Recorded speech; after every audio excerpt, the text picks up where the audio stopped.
¿Qué tal, chicos del nivel número 3? Esta semana tenemos nuestro repaso de literatura y bueno, vamos a ver diversos temas que ya hemos trabajado, ¿no es cierto?, dentro del siglo de oro español.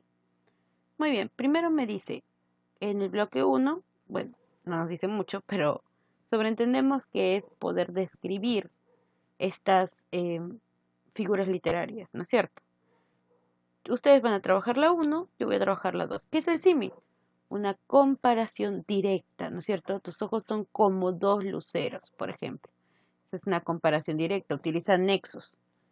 Ahora, ustedes hacen hipérbaton y en la 4 me pide metonimia. La metonimia, ¿qué es? Designar una cosa con el nombre de otra. Y, por ejemplo, tenemos ahí, compré un Picasso. Es decir, yo no voy a comprar pues a los huesos que queden del autor Picasso, sino que me estoy refiriendo a su obra, ¿no es cierto?, su pintura. Luego dice, toma un vaso para calmar la sed.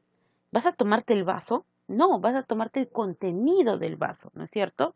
Eso viene a ser metonimia. Ustedes van a hacer lo mismo con sinécdoque. Hacen la definición y luego hacen dos ejemplos. En el bloque número 2, personajes del Mío Cid y qué papel cumplen. Ustedes lo van a realizar. Quiero ver si ustedes recuerdan cuáles son los personajes más importantes que acompañaron al Cid. Y bueno, la número 2 dice el Mío Cid. ¿Cuál es el estilo del Mío Cid? El uso del epíteto, ¿no es cierto? El que en buena hora nació. Epítetos, una característica que representa, ¿no es cierto?, al personaje. Comentarios de pasajes épicos, ¿no es cierto?, mostrándonos el nacionalismo. Y son bastante descriptivos, es decir, nos narran cómo son los castillos, cómo estaban vestidos, etc. Y el enfoque es una mezcla de la realidad con la ficción. Recordemos que las cantares de gestas son 100% reales. Bueno, no 100%, pero en gran cantidad se apegan mucho a la historia. Y habían algunos eventos, ¿no es cierto?, fantásticos que se pueden considerar en el Mío Cid, que son el hecho de lo del ángel, cuando sueña con el arcángel, ¿no es cierto?, que le dice que todo va a ir bien, y lo del león. Muy bien. El siguiente nos pide características. Ustedes van a hacer Renacimiento y yo voy a hacer Barroco.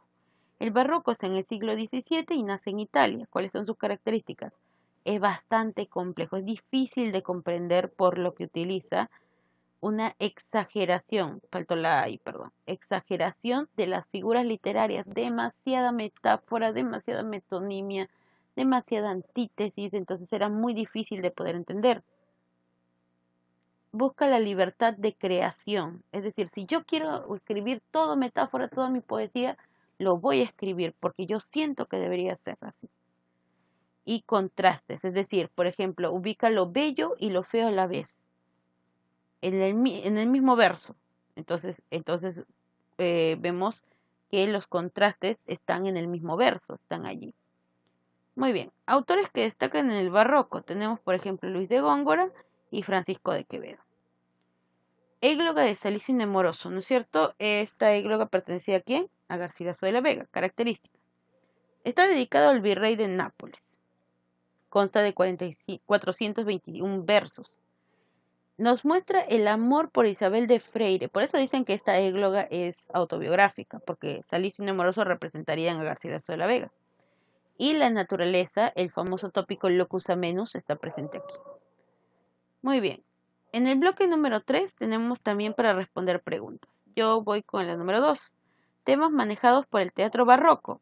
El libre albedrío, la muerte, la existencia. Temas más complejos, más importantes se maneja durante el barroco a diferencia del Renacimiento. La número 4. ¿Qué es un teatro cortesano? Es un teatro en la casa de los adinerados.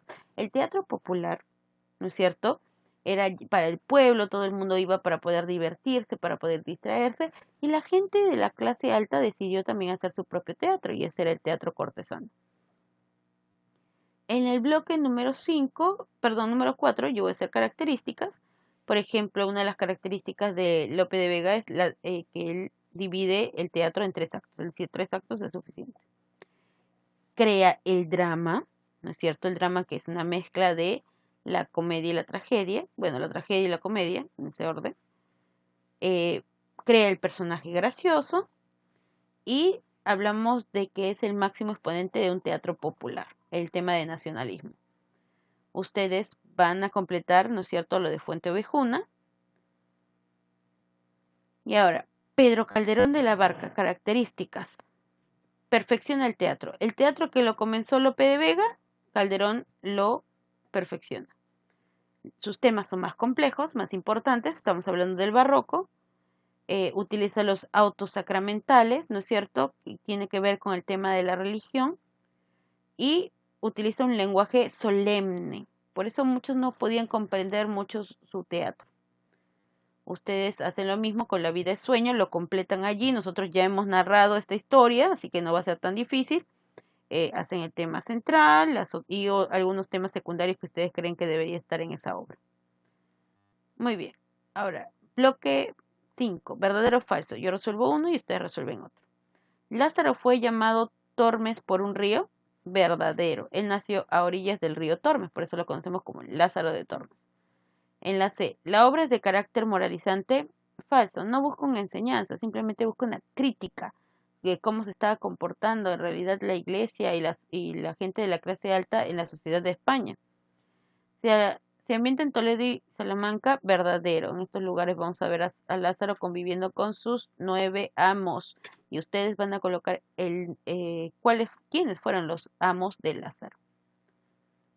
Ahora, en la número 3 dice Miguel de Cervantes Saavedra, sus obras. En la poesía, por ejemplo, tenemos Al túmulo del rey Felipe II. Recordemos que él utiliza mucho la sátira, se burla. Y eso lo vamos a ver en esta obra poética. En narrativa, su gran obra, El ingenioso hidalgo Don Quijote de la Mancha.